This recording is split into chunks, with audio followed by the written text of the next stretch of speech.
இந்த அசாசினுக்கு ஒவ்வொரு மிஷனுக்கும் ஒரே ஒரு புல்லட் தான். இந்த முறை அவன் டார்கெட் ஒரு ஹை ஸ்பீட் ட்ரெயின்ல 2000 மீட்டர் தூரம் 500 கிலோமீட்டர் மணிக்கு. ஜாக் முதல்ல ரேஞ்ச் ஃபைண்டர் ஸ்கோப் யூஸ் பண்ணி மேக்ஸ் ஃபயரிங் டிஸ்டன்ஸ் மெஷர் பண்ணினான். 1250 மீட்டர் தான் ரீச் ஆகும். அப்பிறகு விண்ட் ஸ்பீட், டைரக்ஷன், ஹியூமிடிட்டி எல்லாம் கால்குலேட் பண்ணினான். அந்த டேட்டாவுக்கு ஏற்ற மாதிரி ஸ்னைப்பர் ரைஃபிளின் ட்ரெஜெக்டரி அட்ஜஸ்ட் பண்ணினான்.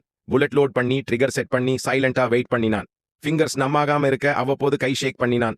ட்ரெயின் வேகமா ட்ராக்ல வந்துகிட்டே இருக்க ஜாக் ஸ்கோப்ல டார்கெட்டை லாக் பண்ணினான். ட்ரிகர் புல் பண்ண போற நேரம் அவன் டார்கெட்டுக்கு பக்கத்துல ஒரு சிறுமி நிக்கிறது தெரிஞ்சிச்சு. ஜாக் உடனே எய்மை கொஞ்சம் லெஃப்ட்டுக்கு ஷிஃப்ட் பண்ணினான். ட்ரெயின் டனலுக்குள் நுழையும் அந்த எக்ஸாக்ட் செகண்ட்ல ஜாக் ஃபயர் பண்ணினான். மிஷன் அகாம்ப்ளிஷ்ட். பின்னாடி பார்ட்னர் அந்த சீனின் வீடியோ கொண்டு வந்து பர்ஃபெக்ட் நெக் ஷட் பாராட்டினான். ஆனா ஜாக் ஹாப்பி இல்ல. அவனுக்கு ஹெட்ஷாட் தான் வேண்டும். வயசு ஆக ஆக ஆக்யூரசி, ரியாக்ஷன் ஸ்பீடு பழைய மாதிரி இல்லைன்னு தெரிஞ்சிச்சு.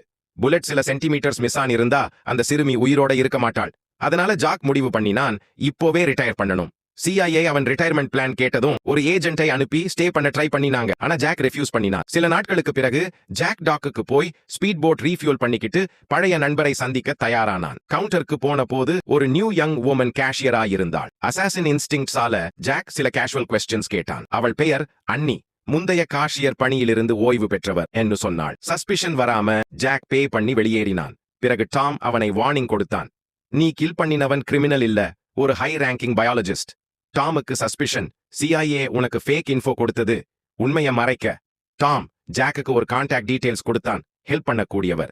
ஆனா சாயே அந்த கான்வர்சேஷன் முழுக்கவே லிசன் பண்ணிக்கிட்டே இருந்தது. வீடு திரும்பும் வழியில ஜாக்குக்கு ஸ்பீட் போட் ஃபியூல் கேஜ்ல ஏதோ சஸ்பிஷஸ் தெரிஞ்சிச்சு.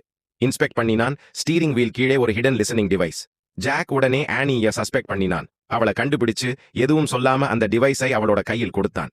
ஆனி எக்ஸ்பிளைன் பண்ண ட்ரை பண்ணினாள். ஆனா ஜாக் ஸ்டாப் பண்ணிட்டான். இப்போ அவன் கன்ஃபார்ம் அவள் CAக்கு வேலை பண்றவங்க. அந்த சேம் நேரம் CIA டைரக்டர் முடிவு பண்ணினான், ஜாக் எலிமினேட் பண்ணணும். அவனை ட்ரெயின் பண்ணினாலும் இப்போ வேலை செய்ய மாட்டேன்னு சொன்னா உயிரோட இருக்க உரிமை இல்லை. அந்த இரவு ஜாகன் போன் அலர்ட், யாரோ அணுகும் அவன்